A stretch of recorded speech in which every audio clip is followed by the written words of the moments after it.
Et salut tout le monde, j'espère que vous allez très bien parce que moi, je pète la forme. Alors, joyeux Noël, meilleurs vœux et bonne année 2021 à tout le monde. D'abord, je tiens à m'excuser, je suis désolé d'avoir mis autant de temps pour sortir le deuxième épisode de Plus Ultrabook. Disons que j'ai été pris par certaines autres occupations. Comprenez-moi s'il vous plaît, je suis étudiant en dernière année à l'université et j'ai des tonnes de TP, les étudiants en dernière année comprennent, et j'ai aussi un mémoire à commencer et à finir. Merde! Ce mémoire, promis je vais le faire, promis, je le promets, je vais le faire. Et aussi, actuellement, je travaille sur un produit que je dois lancer d'ici le mois de janvier ou février sur le marché de l'alimentaire. Vous serez informés de toutes les façons, il n'y a pas de souci pour ça. Alors, si vous me suivez sur Instagram ou Facebook, vous le savez certainement, la semaine passée, j'étais allé à la recherche de deux mangas congolais avec mon fidèle poteau Batman. Non, pas lui, le vrai Batman.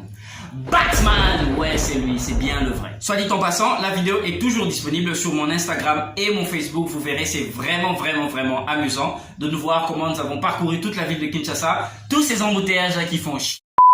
Bref, on a traversé tout ça pour trouver ces deux mangas. Ces deux mangas ont été des découvertes vraiment incroyables pour nous et nous avons même eu le privilège de rencontrer l'auteur de l'un des mangas que nous avons sélectionné pour l'épisode d'aujourd'hui. Avant de pouvoir parler de nos découvertes de la semaine passée,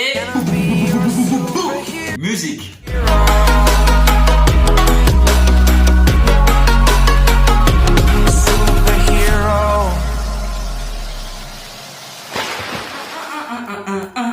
Je kiffe cette chanson. Re-salut tout le monde. Alors pour le deuxième épisode, comme nous l'avons dit, nous allons parler de manga et précisément de mangas écrits par des Congolais. Nous avons choisi deux mangas. Pour ceux qui ne le savent pas ou pour ceux qui le savent mais ne savent pas qu'ils le savent, pas mal. C'est quoi un manga? En bref, un manga, c'est ça, ça ou ça. Un manga est une bande dessinée conçue dans un style japonais respectant les codes de production japonaises. Les mangas se lisent originellement de droite à gauche en commençant par la dernière page, ce qui correspond au sens de lecture japonais. Notez bien, ne pas confondre manga et anime. Ça, c'est Naruto en manga et ça, c'est Naruto en anime. Le petit rappel est fini. Maintenant, passons au vif du sujet. Ça, c'est le vif du sujet. À ma droite, nous avons un manga intitulé La guerre des richesses, écrit par David Chibui et édité par Bantu Studio. À ma gauche, nous avons Motema, édité par Oyoyabiso Comics, en sigle OYB Comics, qui n'est pas réellement un manga en fait, et vous comprendrez pourquoi je dis ça, je vous l'expliquerai. Alors, ces deux mangas sont purement et totalement made in Congo, écrits par des Congolais, des jeunes Congolais. Les personnages sont adaptés à la culture noire, vous les remarquerez à travers leur nom et bien évidemment le dessin. Nous sommes donc dans des cas d'afro-manga, c'est-à-dire des mangas écrits selon les cultures et les couleurs africaines. Maintenant, parlons de ces mangas et on va commencer par Motema de OYB Comics. Le titre de cette œuvre c'est Motema, comme vous pouvez le voir là-dessus. Et il y a même la couverture qui est très stylée, j'aime bien.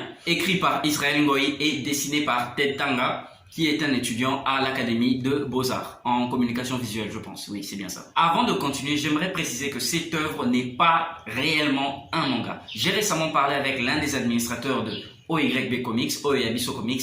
Ce dernier m'a révélé que ils apportent un nouveau style qu'ils appellent l'IEMI. Ce manga se présente dans un nouveau style qu'ils appellent l'IEMI, un style qui s'inspire du manga, mais qui n'est pas réellement un manga. D'ailleurs, lui se lit de gauche à droite comme une bande dessinée normale. Cette œuvre est du genre action, aventure et tragédie. Et il y a aussi un tout petit peu de comédie quand même. De quoi vous empêcher de vous ennuyer en tout cas. Cette œuvre parue en 2020 existe en un tome. Le deuxième tome est en cours d'écriture. Petit résumé de l'histoire, suivez-moi attentivement. Alors cette histoire commence par une baston entre un dieu et un humain et tout part dans tous les sens, c'est vraiment intense et ensuite tout se calme et on entre dans un petit village et dans ce petit village on rencontre nos deux personnages clés qui sont Asna et Yimo. Alors Asna et Yimo sont deux jumelles et princesses du village de Nsai. Elles sont super entraînées et maîtrisent les arts martiaux.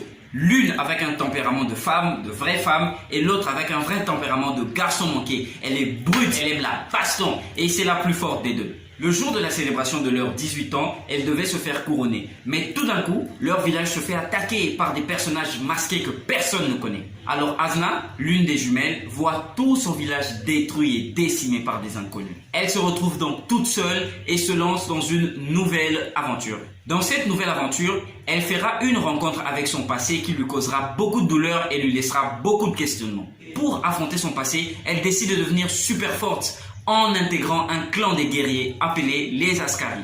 J'aime bien l'histoire. À titre personnel, je dirais que cette histoire a beaucoup d'avenir et beaucoup d'originalité. J'ai beaucoup aimé le concept, d'autant plus que c'est la jeune fille qui est mise en avant. Elle est obligée de devenir plus forte et plus forte encore pour pouvoir affronter son passé. Je vous recommande vivement de vous procurer cette bande dessinée, vous ne serez vraiment pas déçus.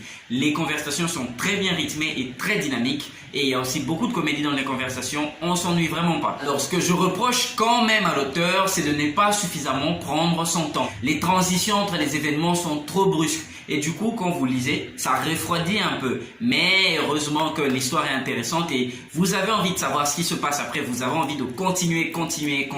Mais tous les mangas évoluent. Dragon Ball Z, Naruto, Hunter x Hunter, tous ont commencé quelque part et tous ont évolué. En tout cas, nous l'espérons vraiment qu'il va continuer et nous attendons avec impatience le deuxième tome. Maintenant, passons à la deuxième partie. Mais avant de passer à la deuxième partie, la minute incrustation. Hello. Ça c'est quoi? Mon thème, c'est ça? Oui, et moi j'ai regardé Richesse, David Chibi. Ok, ça a l'air très intéressant. Je vous aurais déjà tué. Bien. La guerre des richesses, c'est ça? Ouais. Il veut tuer les gens pour être riche? Non, ça parle de ce qui se passe à l'Est. Ok. Ah, c'est pas bien! Ce qui se passe à l'Est, c'est pas bien! On tue les... Non! Il faut pas faire ça! À l'Est, quelle province? Parce que je reconnais la province de l'Est. Je reconnais la fille. Bon, on s'est connecté. Okage va vraiment nous entraîner, on va dire. Deux super beaux Avec livres. ça, franchement. Et... Cadeau pour Noël. Non, faites pas Non, votre pas Noël. Non, pas Noël. En fait, il veut juste se faire des sous. Il faut qu'on se laisse ça. Merci, au revoir. Abonnez-vous. Non, mais... Maintenant, passons au deuxième manga intitulé La guerre des richesses. Ce manga aborde le thème de l'enrichissement illégal en République démocratique du Congo au travers de la guerre. Et particulièrement à l'est du pays, bien sûr. Est, ouest, je suis pas très doué en orientation, hein, moi. Ce manga ne manque vraiment pas d'originalité. C'est un vrai manga, un vrai de vrai. Il faut le lire de gauche à droite. Non, c'est de droite à gauche, ouais. De droite à gauche, comme un vrai manga japonais. Le papier. Eh merde, j'ai déchiré. Putain. Ah, fait chier. Son auteur, David Chibuyi, que nous avons eu le privilège de rencontrer lors de notre dernière mission de recherche et qui nous a même dédicacé cette œuvre. Une dédicace de l'auteur, c'est top, hein. Ce manga est du genre tragédie, action et horreur. Et a un tout petit peu de comédie quand même. Ce manga paru en 2020 existe en un seul tome et le deuxième tome est en cours d'écriture. L'auteur nous a aussi révélé que il est très possible que d'ici l'année 2021, il ait l'animé de ce manga. Petit résumé de l'histoire, suivez-moi attentivement. Alors tout commence dans un village paisible à l'est de... L'auteur ne le dit pas clairement. L'auteur est très subliminal parce que l'auteur veut rester en dehors de la sphère politique et géopolitique. Donc c'est à nous de comprendre que tout ceci se passe à l'est du pays. La paix de ce village est menacée par l'attaque, l'invasion d'un groupe armé méconnu de tout le monde avec des objectifs sombres et obscurs que personne ne connaît. Les trois personnages principaux qui sont Eli Kivu, âgé de 13 ans, Esther Elemo, âgée de 13 ans, et Benji Elemo, âgé de 19 ans, luttent pour leur survie tout en faisant face aussi à leurs propres conflits internes. Dans ce manga, toutes les conséquences horribles de l'enrichissement illégal sont illustrées ou supposées. Les tueries, les viols, les villages décimés, les populations massacrées, décapitées. Ce sont des choses que l'on connaît déjà, mais ce manga nous le rappelle encore parce que nous ne le réalisons pas tout le temps. Alors mon conseil, lisez ce manga.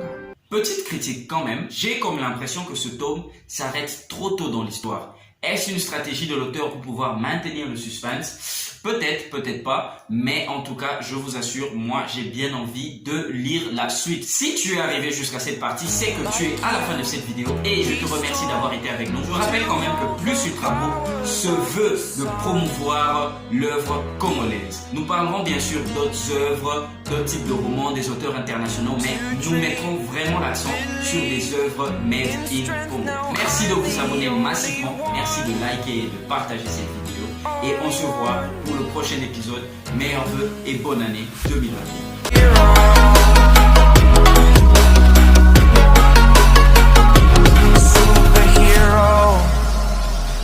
Abonne-toi. Partage. S'il te plaît.